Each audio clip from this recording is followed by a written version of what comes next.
જય માતાજી મિત્રો, શ્રી કિચનમાં આપનું હાર્દિક સ્વાગત છે। આજે આપણે બનાવવાના છે બટેટા પૌવા। તો પહેલાં તો આ પૌવા મેં સારી રીતે ધોઈ અને સાફ કરી અને લઈ લીધા છે। હવે આ બટેટા છે બાફેલા નથી, એમને એમ સુધારીને લઈ લીધા છે। આ ડુંગળી છે, પછી આ લીંબુનો રસ છે, એક લીંબુનો રસ લીધો છે, મરચાં છે, એક મરચું સુધારીને લીધું, સિંગદાણા, કોથમીર અને મીઠો લીમડો, રેગ્યુલર મસાલા અને સ્વાદ પ્રમાણે મીઠું। તો હવે આપણે વઘારશું।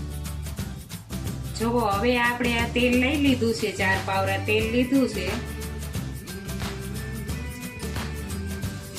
તેલ આવી ગયું છે।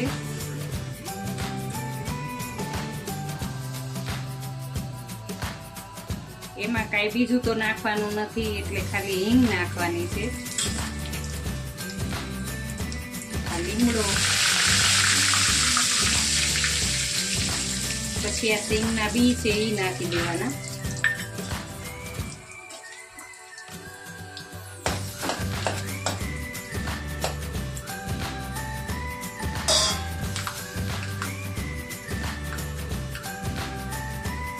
સિંગના બી થોડાક લાલ થાય પછી બટેટા નાખવાના।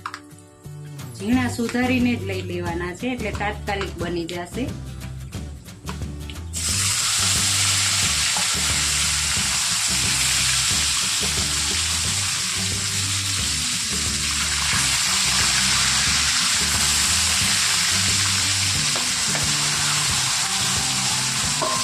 હવે આ એક નાની એવી ડુંગળી લઈ લીધી છે, એને નાખવાની। ટેસ્ટમાં ખૂબ જ સરસ લાગે ડુંગળીવાળા। જો તમે ન ખાતા હોય તો નહીં નાખવાની।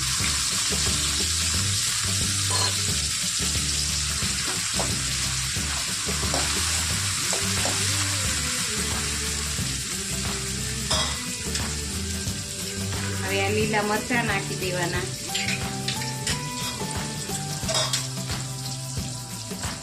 અડધી ચમચી હળદર નાખવાની।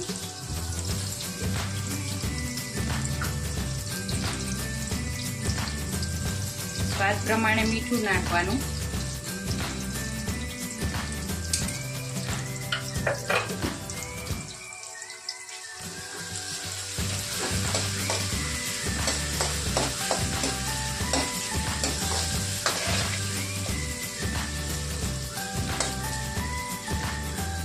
હવે એને ચડવા દેવાના, પછી લીંબુનો રસ ને ખાંડ નાખવાની।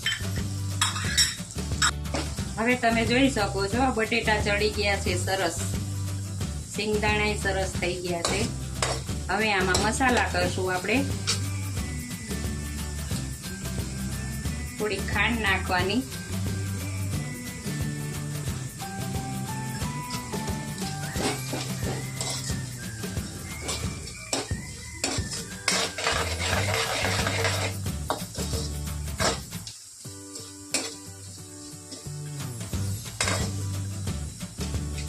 તાત્કાલિક બની જશે અને લાગશે સરસ। હવે આપણે આમાં મસાલા કરશું। તમે તીખું ખાતા હોય તો લાલ મરચું નાખવાનું, નહીંતર લીલું હાલશે। 2 ચમચી મરચું, 1 ચમચી ધાણા જીરું,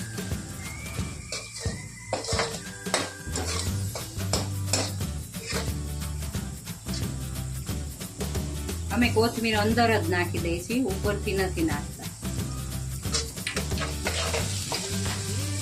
1 લીંબુનો રસ છે એ નાખી દેવાનો।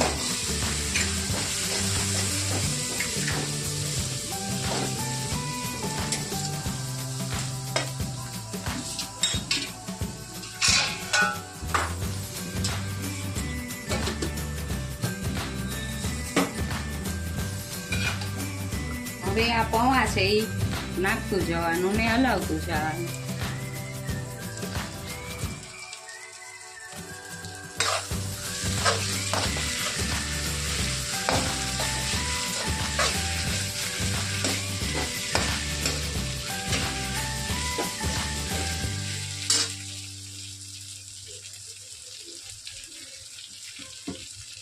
તમે જુઓ, એક એક દાણો છૂટો થઈ ગયો છે। વેલા પલાળી દેવાના, વઘાર કરવો એ પહેલા પલાળી દેવાના પૌવાને।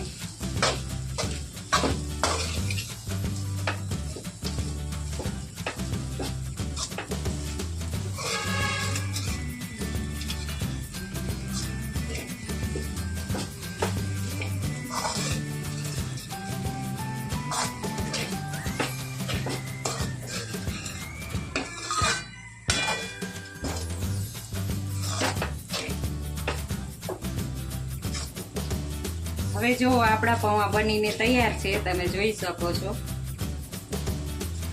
સ્વાદમાંય સરસ લાગે. તો તમને આ મારો વિડીયો ગમ્યો હોય તો લાઈક, શેર ને સબસ્ક્રાઇબ કરવાનું ભૂલતા નહીં.